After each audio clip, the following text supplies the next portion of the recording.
അസ്സാം വലൈക്കും വറഹമത്തുള്ള. അൽഹംദുലില്ലാ വസ്സലാത്തു വസ്സലാമു അലാ റസൂലില്ലാ വഅല ആലിഹി വസുഹാബി അജ്മഈൻ അമ്മാബാദ്. പ്രിയമുള്ള സഹോദരങ്ങളെ, അറഫയുടെ ദിനമാണ് ഇന്ന്. ഈ ഒരു മഹത്തായ ദിനം ഏതെങ്കിലും തലത്തിൽ മനസ്സിൽ വരാത്ത ഒരു വിശ്വാസിയും ഒരു മുസ്ലിം ലോകത്തുണ്ടാവില്ല. ഒന്നില്ലെങ്കിൽ ഒരു ഹാജി എന്ന നിലക്ക് അറഫയിൽ നിൽക്കുന്നവനായിരിക്കും. അവനെ സംബന്ധിച്ചിടത്തോളം അറഫ അത്രയും ഹജ്ജിൻ്റെ അനുഭവങ്ങൾ എത്രയും വലുതാണത്. അൽ ഹജ്ജു അറഫയാണല്ലോ, അറഫയാണ് ഹജ്ജ് എന്നാണ്.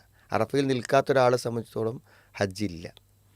അപ്പോൾ ആ അറഫയിലെ കർമ്മം അവിടെ ചെല്ലുക നിൽക്കുക എന്നുള്ളത് അത്രയും പ്രാധാന്യത്തോടു കൂടെയാണ് ഒരു ഹാജി കാണുന്നത്. അതുകൊണ്ട് അറഫയുടെ മഹത്വം ഹാജിയുടെ മനസ്സിൽ എത്രമാത്രം ഉണ്ടെന്ന കാര്യം പറയേണ്ട ഒരു കാര്യമില്ല, അറഫയിൽ ചെന്ന് നിൽക്കുന്ന ഒരാളായതുകൊണ്ട് തന്നെ. എന്നാൽ അതേസമയം അറഫയിലല്ലാത്ത ആളുകളെ സംബന്ധിച്ചിടത്തോളം അവരെല്ലാവരും നോമ്പുകാരാണ്. നോമ്പ് എന്തായിരുന്നാലും നമ്മുടെ ജീവിതത്തിൽ ഒരു അനുഭവമാണല്ലോ. ആ പകൽ മുഴുവൻ നമ്മൾ പട്ടിണിയിലാണ്. നമ്മുടെ ജീവിതത്തിൻ്റെ നിത്യമായ കാര്യങ്ങൾ നമ്മൾ തൽക്കാലം മാറ്റി വെക്കുന്ന ഒരു സന്ദർഭമാണെന്ന് പറഞ്ഞാൽ, ഒരു പക്ഷേ ആ ദിവസം നമ്മൾ നോമ്പ് നോൽക്കുമ്പോൾ നമുക്ക് കിട്ടുന്ന പ്രതിഫലം എന്ന് പറഞ്ഞാൽ 2 വർഷത്തെ സിയാമു യോമി അറഫയിലെ നോമ്പെന്ന് പറഞ്ഞാൽ അഹ്തസിബു, ഞാൻ വിചാരിക്കുന്നു അലല്ലാഹി യുക്കഫിറ സനത്തല്ലെത്തി കബലവും ഉവസനത്തല്ലെത്തി ബാദവും, മുമ്പുള്ളൊരു മാസത്തെ പാപവും ശേഷമുള്ളൊരു മാസത്തെ പാപവും പുറത്തു കിട്ടുന്ന ഏറ്റവും പുണ്യകരമായ ഒരു കാര്യമാണ് അറഫ ദിനത്തിലെ നോമ്പെന്ന് പറഞ്ഞാൽ. അതുകൊണ്ട് ആ നോമ്പ് നോൽക്കുന്ന ഒരാളെ സംബന്ധിച്ചിടത്തോളം ആ നോമ്പും അറഫയുടെ ഓർമ്മകൾ, ആ അറഫയെക്കുറിച്ചുള്ള ചിന്ത നമ്മുടെ മനസ്സിലേക്ക് കൊണ്ടുവരുവാൻ വേണ്ടി പര്യാപ്തമായിട്ടുള്ളൊരു കാര്യമാകുന്നു.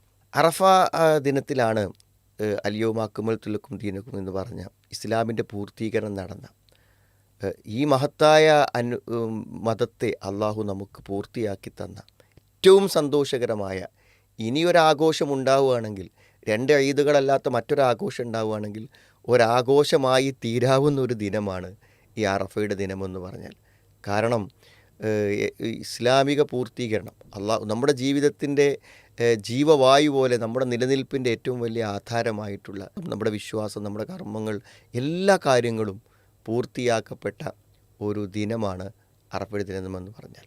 മാത്രമല്ല, ധാരാളം ആളുകളെ നരകത്തു നിന്ന് മോചിപ്പിക്കപ്പെടുന്ന ദിവസമാണ് അറഫയുടെ ദിനമെന്ന് പറഞ്ഞാൽ. അതേപോലെ തന്നെ ഖൈറു ദുആ, ഏറ്റവും നല്ല ദുആ എന്ന് പറഞ്ഞാൽ അറഫയിലെ ദുആയാണ്. ആളുകൾ കണ്ടമിടറിക്കൊണ്ട് അള്ളാഹുവോട് ആത്മാർത്ഥമായി ജീവിതത്തിൽ ഒരു പക്ഷേ ഒരാൾ അറഫയിൽ വെച്ച് പ്രാർത്ഥിച്ച പോലെ പ്രാർത്ഥിച്ച ഒരു ദിവസം, ഒരു സന്ദർഭം ജീവിതത്തിലുണ്ടാവില്ല. അത്രയും അധികം ഉള്ളിൽ തട്ടി പ്രാർത്ഥിക്കുന്ന ഒരു ദിനമാണ്. ഹാജിമാരായ ആളുകൾ പ്രത്യേകമായി ശ്രദ്ധിക്കേണ്ട ഒരു കാര്യമാണ്. ജീവിതത്തിൽ അങ്ങനത്തെ ഒരു സന്ദർഭം ഇനി നമുക്ക് ലഭിക്കില്ല. അള്ളാഹു നേരിട്ട് ഇറങ്ങി വന്ന് നമ്മുടെ ജീവിതത്തിലെ എല്ലാ കാര്യങ്ങളും മനസ്സ് തുറന്ന് പറയാൻ പറ്റുന്ന ഏറ്റവും നല്ലൊരു സന്ദർഭമാണ് അറഫ എന്ന് പറഞ്ഞാൽ. നമ്മളൊക്കെ ഹജ്ജിൻ്റെ അനുഭവങ്ങളില്ലെങ്കിലും സ്വാഭാവികമായും ആ അറഫ ദിനത്തെക്കുറിച്ചുള്ള ഓർമ്മകളും ചിന്തകളും നമ്മളെ ആ ഹജ്ജിലേക്ക് എത്തിക്കും.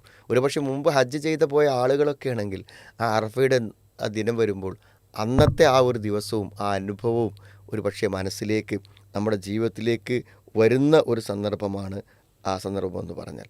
അതുകൊണ്ട് തന്നെ ഈ ഒരു നോമ്പ് ആത്മാർത്ഥമായി നിർവഹിക്കുവാനും ഈ ഒരു ദിവസത്തിൻ്റെ മഹത്വം മനസ്സിലാക്കുവാനും അതിനെ ഹാജിമാർ ഏറ്റവും നന്നായി ഉപയോഗപ്പെടുത്തുവാനും ശ്രദ്ധിക്കുക.